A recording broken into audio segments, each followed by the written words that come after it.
Halo teman-teman, kembali lagi bersama saya. Kali ini saya videokan tentang bagaimana umbi lotus bekerja hingga menghasilkan umbi dan berbunga. Ini adalah umbi lotus teman-teman. Jadi ini adalah titik tumbuh daun. Sedangkan yang kecil ini adalah titik tumbuh pelari yang akan menghasilkan bunga dan daun yang baru. Jadi dari sini dimulai pertumbuhan lotusnya teman-teman. Dan umbi ini adalah nutrisi yang dimana ketika lotus dormansi akan membuat umbi. Jadi ini adalah nutrisi untuk melanjutkan pertumbuhan selanjutnya. Dan ketika titik tumbuh mulai berjalan akan seperti ini teman-teman. Ini adalah titik tumbuh yang mulai berjalan. Dia memunculkan akar di bagian titik tumbuhnya. Dan di sini tempat berhentinya dan muncul lagi daunnya. Titik tumbuh akan berjalan terus mengelilingi wadah. Jadi ketika nutrisi masih ada, maka daun udara tidak akan muncul teman-teman. Ada sebagian lotus akan cepat sekali menghabiskan nutrisi dan cepat sekali membuat daun udara. Dan ada juga yang lambat teman-teman. Jika teman-teman menaruhnya di tengah wadah seperti ini, pada saat pemupukan itu akan agak susah teman-teman. Karena jika pupuk terkena langsung di akar akan membuat lotus menjadi stres dan mengakibatkan pertumbuhannya terhambat. Ada sebagian orang yang menganggap bahwa umbi lotus yang besar akan tumbuh lebih cepat dan lebih cepat berbunga teman-teman. Jadi di sini saya tunjukkan bahwa ini adalah umbi lotus dari ibu yang sama. Ini sama-sama dibongkar, ini umbi lotus yang kecil, ini umbi lotus yang besar. Jadi umbi lotus yang besar ini sampai saat ini belum bekerja dan belum memunculkan daun baru, dan runnernya juga belum bekerja. Sedangkan yang kecil ini sudah bekerja teman-teman. Dia bergerak cepat sekali menghasilkan daun dan runner yang baru. Jadi bukan umbi lotus yang besar yang membuat tanaman cepat tumbuh dan berbunga, karena di sini kita sudah sering lihat tidak seperti itu. Lalu sekarang kapan lotus akan menghasilkan daun udara?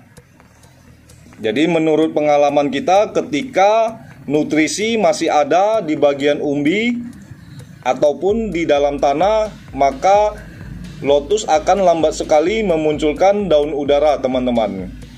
Tetapi ketika nutrisi sudah habis atau umbi udah mulai membusuk, maka daun udara akan mulai muncul. Jadi itu tergantung pada umbinya masing-masing. Kita tidak bisa menebak teman-teman. Saran saya kepada teman-teman, gunakan wadah yang sampingnya rata teman-teman. Karena yang samping rata ini bisa membantu daun udara itu berdiri lebih kokoh daripada yang sampingnya melengkung.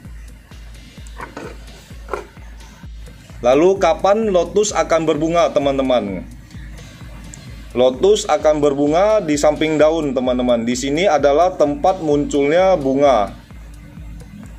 Jadi ketika memberikan pupuk, teman-teman harus agak hati-hati agar tidak terlalu dekat dengan akar atau pelarinya, karena ini bisa membuat lotus stres dan bunganya itu kadang-kadang mau menghitam di dalam tanah dan tidak sempat muncul keluar. Jadi lotus akan berbunga ketika daun udara sudah mulai muncul teman-teman. Itu adalah tanda-tanda lotus sudah mau berbunga.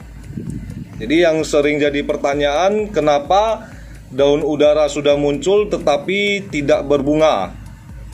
Jadi perlu teman-teman ketahui tentang lotus dan jenisnya masing-masing. Lotus itu ada yang medium, ada yang small, ada yang mikro, dan ada yang large. Jadi teman-teman harus tahu jenis lotus itu dan tempatkan di wadah yang sesuai untuk lotus itu. Jika tidak, lotus akan susah berbunga. Jadi wadah itu menjadi faktor penting. Yang kedua adalah waktu pemupukan yang tepat. Teman-teman harus memupuk lotus pada saat yang tepat, di mana lotus mulai kehabisan nutrisi dan dia mulai memunculkan daun udara. Disitulah waktu yang tepat untuk memupuk lotus. Karena ketika dia masih ada nutrisi, jika kita terus menambah nutrisi, maka lotus akan menjadi kelebihan nutrisi atau menjadi males, teman-teman. Jadi harap perhatikan kapan waktu yang tepat untuk memberi pupuk kepada lotus.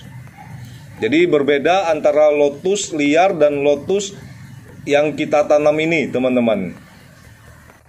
Dan teman-teman ketika memberikan pupuk, jangan sampai membuat sambungan ini terputus. Jika terputus, maka lotus akan terbagi menjadi dua bagian dan akan terjadi persaingan nutrisi di antara kedua lotus ini, teman-teman. Jadi kalau dia masih satu bagian ini tidak masalah. Kalau sudah putus, maka akan terjadi persaingan nutrisi dan saling menguasai wadah. Maka salah satu akan menjadi tidak sehat dan bisa saja keduanya susah berbunga. Jadi ini sangat perlu diperhatikan, hati-hati dalam memberikan pupuk. Kalau bisa diraba-raba dulu, jangan sampai terkena pada batang ini, teman-teman. Kapan waktu yang tepat untuk membongkar lotus, teman-teman? Membongkar umbi lotus. Jadi waktu yang tepat adalah ketika selesai dormansi. Ciri-ciri lotus selesai dormansi adalah ketika mulai munculnya batang baru seperti ini, teman-teman. Ketika teman-teman melihat daunnya sudah coklat semua dan muncul batang yang baru seperti ini, teman-teman sudah bisa membongkarnya dan membaginya. Biasanya lotus yang susah berbunga itu atau tidak mau berbunga, dia perlu dibagi karena anakan lotus dari umbi itu jauh lebih cepat beradaptasi dan akan lebih cepat berbunga daripada induk yang teman-teman beli seperti ini.